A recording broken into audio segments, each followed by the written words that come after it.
નમસ્કાર મિત્રો, આજના નવા વિડીયોમાં આપનું સ્વાગત છે।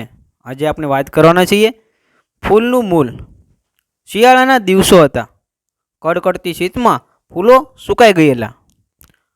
કુંજોમાં અને બગીચામાં ફૂલ ઝાડ બધા શિશુહીન મા બાપ જેવા ઉદાસ ઊભા હતા।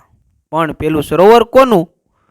એ સરોવરની વચ્ચોવચ્ચ એક કમળ ઉઘડેલું છે। એ તો સુદાસ માળીનું સરોવર। એવું ફૂલ તો વસંતમાંય ન ખીલે।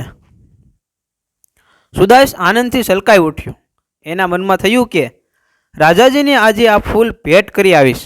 ફૂલોના શોખીન રાજાજી આજે અકાળે આ કમળ જોઈને મને મોં માગ્યા મૂલ આપશે। વાયુનો એક હિલોળો વાયો અને કમળે જાણે કે ખુશખુશાલ બનીને છેલ્લો હિંચકો ખાધો। માથા ઉપરથી એક કોયલ ટહુકતી ગઈ અને માળીએ માન્યું કે મંગળ સુકન થયા। સહસ્ત્ર પાંખડીનું એ ફૂલ લઈને સુદાસ રાજમહેલની સામે વાટ જોઈને ઊભો છે અને રાજાજીને સમાચાર કહેવરાવ્યા છે કે હમણાં જ રાજા બોલાવશે। મૂળનો લોભી સુદાસ એ ફૂલની સી જતન કરી રહ્યો હતો। એની પાંખડી ઉપરથી ઝાકળનું એક બિંદુ પણ સુદાસે નીચે પડવા ન દીધું। એટલામાં જ રસ્તે એક આદમી નીકળ્યો। કમળને જોતો જોતો એ પુરુષ પાસે આવ્યો। સુદાસને પૂછ્યું, ફૂલ વેચવાનું છે? રાજાજીને ધરવાનું છે। સુદાસે ટૂંકો ઉત્તર દીધો। મારે તો રાજાના પણ રાજાજીને ધરવા મન છે। આજે બુદ્ધદેવ પધાર્યા છે। બોલો, શું દામ લેશો? પણ હું એક માસા સુવર્ણની આશા કરીને નીકળ્યો છું। કબૂલ છે। ત્યાં તો નોબત ગડગડી।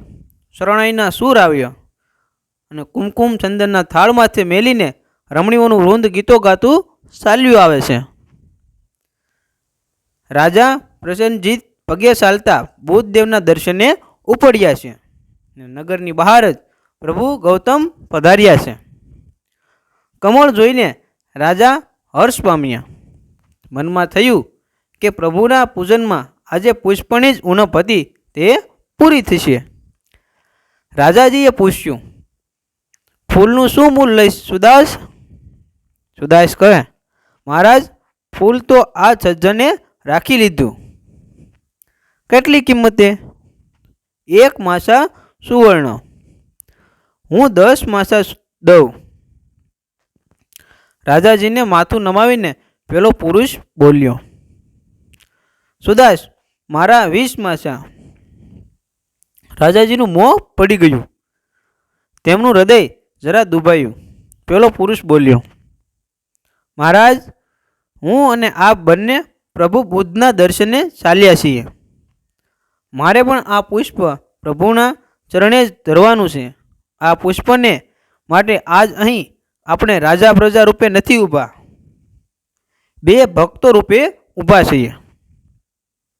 એટલે રોષ કરશે માં, હે સ્વામી, આજે ભક્તિના પૂર દુનિયાદારીની મર્યાદા માનતા જ નથી। હસીને રાજાજી બોલ્યા, ભક્તજન, હું રાજી છું। સુખેથી માગણી કરો। તમે 20 માસા કહ્યા તો મારા 40।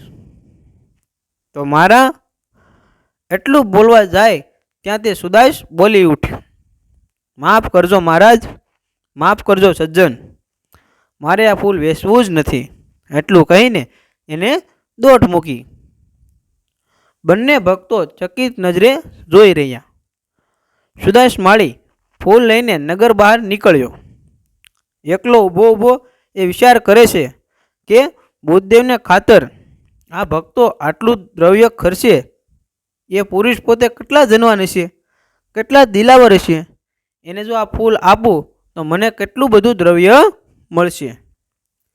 અને પદ્માસન વાળીને વડલાને સાંયે બુદ્ધ બેઠેલા છે। ઉજ્જવલ લલાટ, મોં પર આનંદ અને હોઠમાંથી શુદ્ધા ઝરે છે। આંખમાંથી અમી ટપકે છે। જેવા વાદળોનો ઘેરો ગંભીર ઘરઘરાટ, તેવી જ એ તપસ્વીની વાણીનો નિર્મળ નાદ છે। સુદાસ સ્તબ્ધ બનીને ઊભો, એના મોંમાંથી ઉચ્ચાર પણ નથી નીકળતો. એ જોઈ રહ્યો છે પેલા સાધુ સામે. ભોંય ઉપર બેસીને સુદાસીએ પરમ તપસ્વીના પગ આગળ કમળ ધરી દીધું અને વડલાની ઘટામાંથી પંખીઓએ ગાન કર્યું. વાયુની એક લહેર વાઈ અને કમળની પાકડીઓ ફરી ફરીને હસવા લાગી. સુદાસને શકુન ફળ્યા. હસીને બુદ્ધે મીઠેશ્વરે સવાલ કર્યો, એ વત્સ, કાંઈ કહેવું છે? કાંઈ જોઈએ છે? ગદગદ સ્વરે માળી બોલ્યો, બીજું કંઈ નહીં, તમારી શરણ રજની માત્ર એક જ કણી. મિત્રો, તમને જો આ વિડીયો પસંદ આવ્યો હોય તો વિડીયોને શેર કરો અને વિડીયોને લાઈક કરો. તેમજ આવા અવનવા વિડીયો કે જીવનમાં કંઈક શીખ આપે તે વિડીયો જોવા માટે અમારી ચેનલને સબસ્ક્રાઈબ કરો. આપનો ખૂબ ખૂબ આભાર.